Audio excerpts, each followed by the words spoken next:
నమస్కారం. బీఆర్కే భక్తి ప్రేక్షకులందరికీ స్వాగతం. నేను మానస. ఈరోజు మనతో పాటు ఉన్నారు ప్రముఖ ఆధ్యాత్మికవేత్త, జ్యోతిష పండితులు బ్రహ్మశ్రీ మాడుగుల శివప్రసాద్ శర్మ గురుగారు ఉన్నారు. గురుగారిని అడిగి మే 14న గురువు మారబోతున్నాడు. దీనివల్ల 12 రాష్ట్రాల వారికి ఎలా ఉండబోతుందో అడిగి తెలుసుకుందాం. నమస్కారం గురుగారు. ఆశీర్వచనం తల్లి. గురుగారు మే 14న గురువు మారబోతున్నాడు. దీనివల్ల మేషరాశికి ఎలా ఉండబోతుంది? శ్రీ మహాగణాధిపతయే నమః. ఐం మహాసరస్వత్యే నమః. శ్రీ లలితాంబికాదేవియే నమః. అమ్మ, ఈ మే 15వ తారీఖు గురువు మారటం అనేటువంటిది, అంటే వృషభము నుండి మిథునములోకి రావటం అనేటువంటిది ఒకటి. తర్వాత 18వ తేదీ రాహుకేతువులు కూడా మారుతున్నాయి. అంటే మీనములో ఉండేటువంటి రాహువు కుంభములోకి రావటము, కన్యలో ఉన్నటువంటి కేతువు సింహములోకి రావటం కూడా జరుగుతూ ఉన్నది 18వ తారీఖు. వీటి వలన మేషరాశి వాళ్లకు ఎలా ఉండబోతుంది అనేటువంటిది మనం ఒక్కసారి చూసుకున్నట్టయితే, మేషరాశి వారికి ఏలినాటి శని అనేటువంటిది కూడా ప్రారంభమైంది. సరే, ఎవరూ పెద్దగా ఆందోళన చెంది ఎలాగబ్బా ఇంకా ఇబ్బందులేమో అని ఆందోళన చెందాల్సినంతటి పని అయితే ఏమీ లేదు.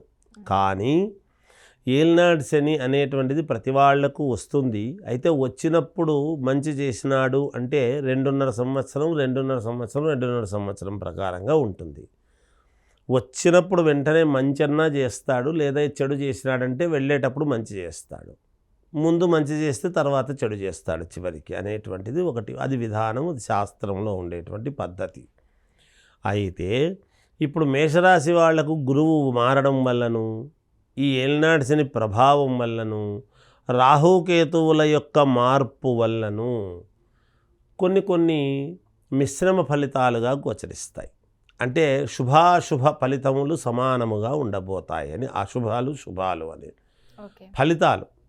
మామూలుగా అంటే 4 పనులు కావాల్సి ఉంటే 2 కావటం, 2 ఆగిపోవటం.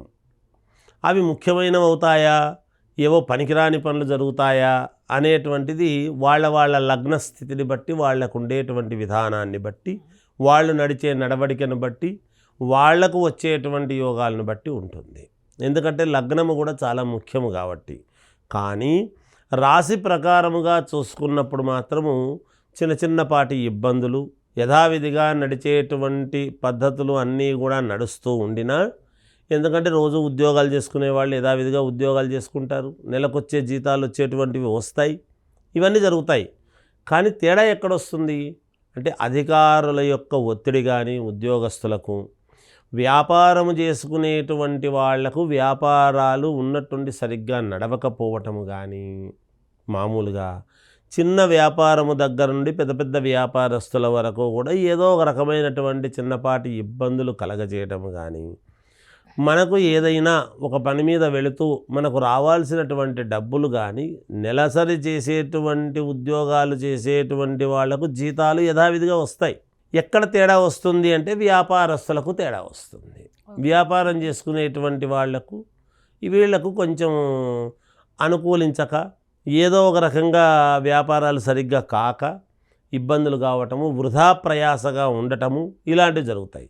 ఉద్యోగస్తులలో కూడా ఎంత రెగ్యులర్గా కరెక్ట్గా వెళ్ళినా కొన్ని ట్రాన్స్ఫర్లు కానీ, లేదు అనూహ్యముగా వేరే చోటికి వెళ్ళండి అని కానీ, ఏదన్నా పైన అధికారులతో కాస్త ఒత్తిడి, పక్కవాడు లేడు ఈ వాణి పని కూడా నువ్వే చేయాలి అని మన నెత్తిన పడటం కానీ, ఇలాంటివన్నీ జరుగుతాయి. ఎందుకు ఇవన్నీ అంటే ఏలినాటి శని ప్రభావము కదా.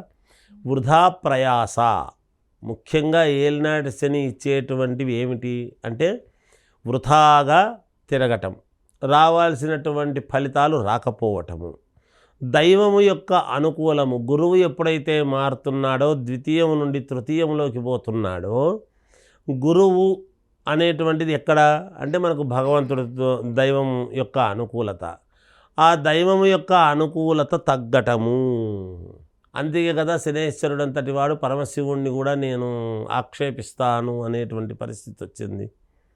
అందువలన కొన్ని చిన్నపాటి ఇబ్బందులు అనేటువంటివి ఉంటాయి. వీళ్ళ మాటకు అంత ఈ ఇబ్బందులు కలగటము, ఏదన్నా చెబితే పని జరగకుండా ఉండటము, యథావిధిగా జరగాల్సినటువంటివి ఏదో మామూలుగా చేసుకునేటివి ఏవో చేసుకోవటము, శుభకార్యాలు ఇట్లాంటి విషయాలలో కొంతవరకు ముందుకు పోయినా చిన్నపాటి ఇబ్బందులు కలగటము, అధికముగా డబ్బు ఖర్చు కావటము, ఉన్న డబ్బులు ఖర్చు కావటము, రావాల్సినటువంటివి రాకపోవటము, ఇవ్వవలసినటువంటి వాళ్ళు సమయానికి ఇవ్వకుండా పోవటము, ఒకటికి 10 సార్లు ఒక పని మీద తిరగటము, వృధా ప్రయాణాలు, అనూహ్యమైనటువంటి ప్రయాణాలు చేయటము, ఇవన్నీ కూడా కలుగుతూ ఉంటాయి ఇబ్బందులన్నీ కూడా. ఇది మేషరాశి వాళ్ళ యొక్క ఫలితాలు మిశ్రమ ఫలితాలుగా గోచరిస్తూ ఉంటాయి అనేటువంటిది తెలుస్తూ ఉన్నది ఈ అంటే మాసం అంతా రాజకీయ కూడా. నాయకులకు అలాగే సినీ ఇండస్ట్రీకి వెళ్ళాలనుకున్న వాళ్ళకి ఎలా ఉంటుంది గురుగారు?